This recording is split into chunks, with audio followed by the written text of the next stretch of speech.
Hi, my name is Kyle Ellen. I'm an artist, singer-songwriter, and I study why people are inhibited to sing or be creative in any way.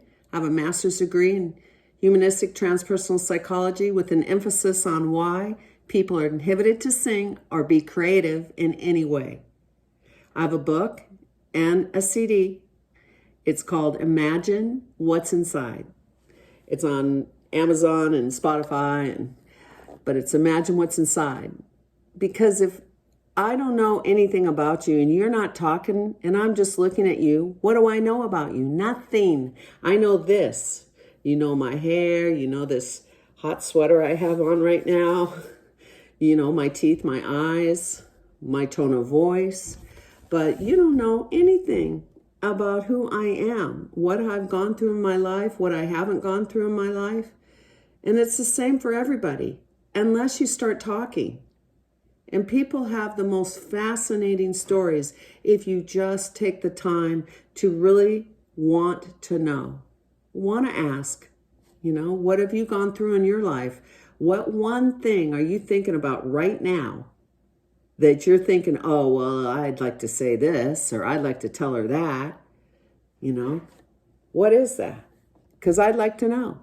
So, for now, go to my website, KyleEllen.net. That's KYLEELLEN.net. Shoot me an email. I want to know what's inside of you. But I'm going to talk today about a serious chapter in my book. It's the third chapter. It's called Somebody Told Me. And I have a chapter in my book, Imagine What's Inside, called Somebody Told Me. And I have a song released. It's on Spotify. It's on all the, big ones, distributed by DistroKid. So that chapter is called Somebody Told Me. And writing a book is kind of daunting, just so you know. It's a fun experience. It was a lot longer experience, 16 years of putting this project together, 2.5 years to write the book, 2.5 years to edit it with editing teams. But one of the hardest chapters to write was this one, because I was pretty lost in high school. I didn't have a lot of friends. I was still had been bullied all through my elementary and junior high. And I did meet a girl, Joaquina, in freshman year, basically because I got told at that PE class, you got to have a partner.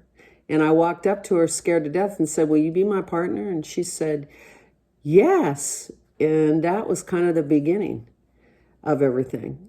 And a wonderful exchange of her life and her family and her upbringing and mine. But other than that, I didn't always make the right choices or great choices. And a lot of my problem was I had no ego, no self-confidence at all. I kept trying, but it just never really stuck very well. And so I made a terrible choice 2 weeks before I was going to go to college. And, I was so down. I was worried my parents were going to get divorced because there was going to be only one kid at home. And I didn't really know what direction I wanted to go in. But I knew one thing is I'm still addicted to singing ever since I was a little kid. Ever since I can remember, like young. So I made a bad choice. And I ended up attempting suicide. And I wrote about it in the book, and I wrote it in detail because it was my life. It's still something that I lived through that I'm proud to say I survived suicide attempt. There was a time when I was 18 years old, I was so ashamed and embarrassed and I thought about, I couldn't even do that right. And now I realize, no, that's wrong. I'm alive. I'm lucky. I'm one of the lucky ones. And I'm here to say, it made me look at my life and realize I have to do like my counselor, figure out a plan. Figure out in advance, what am I going to do when I feel like this? when I feel like nobody would care if I was here. And for me, I needed to be on a bed, my bed, because that was a safe place. That's not where I tried to attempt suicide. And for people that want to know more detail, you can buy my book, Imagine What's Inside, and it's in the first part of the set, 2-part set, if you just want to buy the first part. But it's not even important to me how that happened. I just know it can happen to anybody. Anybody can get to that point where they don't want to go on and they're thinking of suicide. And you're sitting there saying, I would never. Well, I had a cousin, one of the ones that bullied me. And he asked me when I saw him, Ellen, was it because of us? Was it because of us? And I said, it wasn't just because of you guys. It was other things. Like I knew I wanted to sing and I knew that wasn't acceptable in the eyes of my parents, either one of them.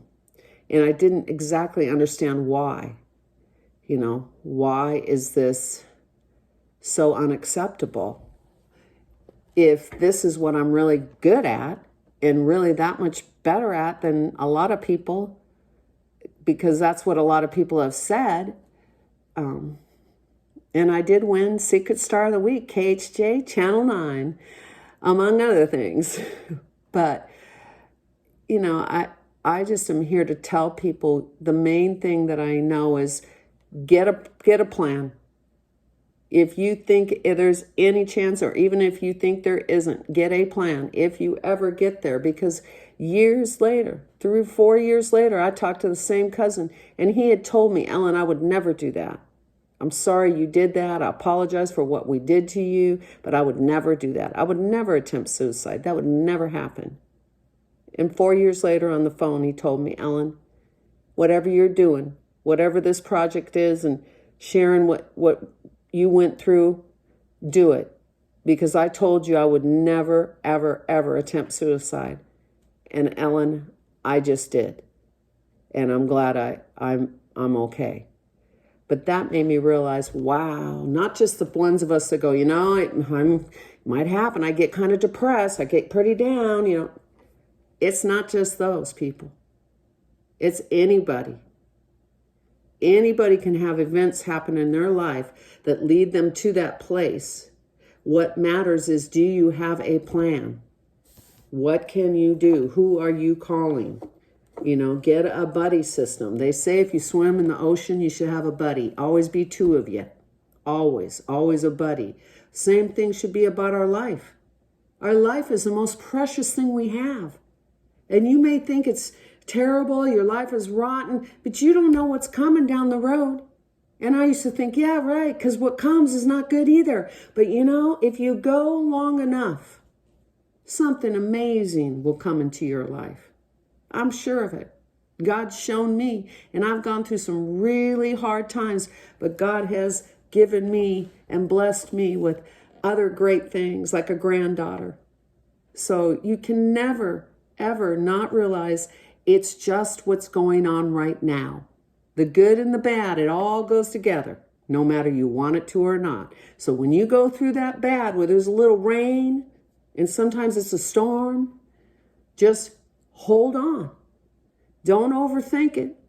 Don't think that it's going to keep going forever. And just know, if nothing else, it will change. Whatever the catastrophe, it will change. It may not be great, but it'll change. And sooner or later, better will come. It's just shown in history over and over and over where, in the darkest night, in the worst times when you think it never's going to stop, something will change and a better thing will go on. So I'm here to encourage people and to say, make a plan. Get a buddy. There's got to be somebody that you know. And if not, there is a hotline. Suicide hotline. You can Google it. There's people that want to listen, that want to help you just let go of some of that just steam, that frustration, that, anger that you're turning in on yourself, because that's what that was for me. I don't explode, I implode. I'd rather hurt me than you, and other people explode. So, once again, that anger management issue, I'm going to be continually raising that everybody needs to look at, okay, how do you express your anger? How do you get rid of your madness when you're mad? Because it's vitally important.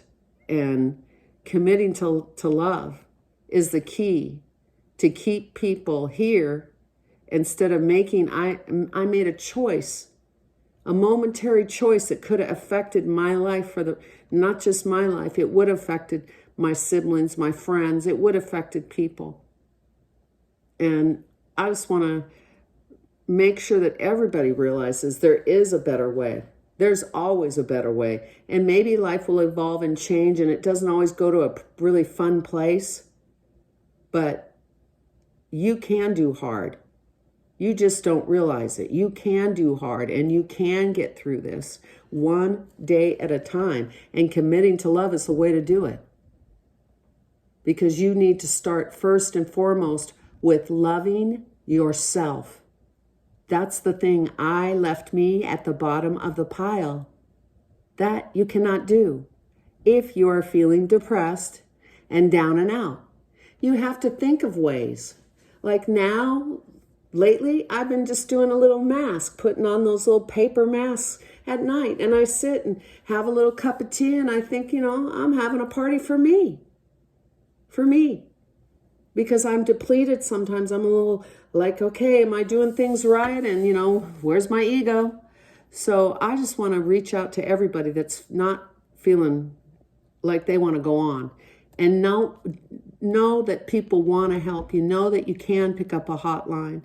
That you're important. I was thinking that I didn't want to bother my counselor. Instead, I tried to end my life.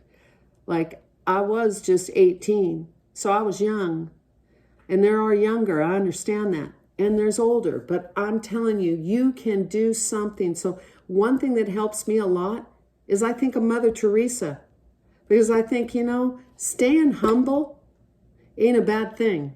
So when I get really down and I get really depressed or, things are kind of caving in, a little bit overwhelming, and I can't control them, because sometimes it's about things that you cannot control. You have to just accept the changes in your life that maybe aren't so favorable.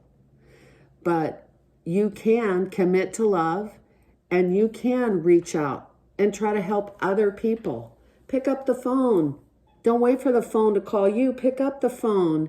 There used to be this commercial, reach out and touch someone. Well, do that today. Figure out what friend you haven't talked to in a while, what friend you need to talk to. Because all of that matters for our mental health, for everybody. There's somebody that's going to be thrilled that you're going to pick up the phone today and call and say, hey, I just haven't talked to you in a while. Just thought I'd check, see what's going on. Have a little conversation about whatever. Share what you're doing. Ask them what they're doing. Anything new? It's important. And for all you people out there, let's all commit to love. Because that's how we get rid of suicide. That's how we lower the numbers. And that's how we make sure everybody doesn't make a bad choice, a temporary situation. And everybody can live in a better world, feeling better about their life. So get a plan. If you're down, what are you going to do? Figure out, is there someone you can call? There's ministers, there's churches, there's hotlines. And put yourself at the top of the pile at least once a day. Do something special for you. Okay? So until I see you again, I'm going to be out singing somewhere. Take care. God bless.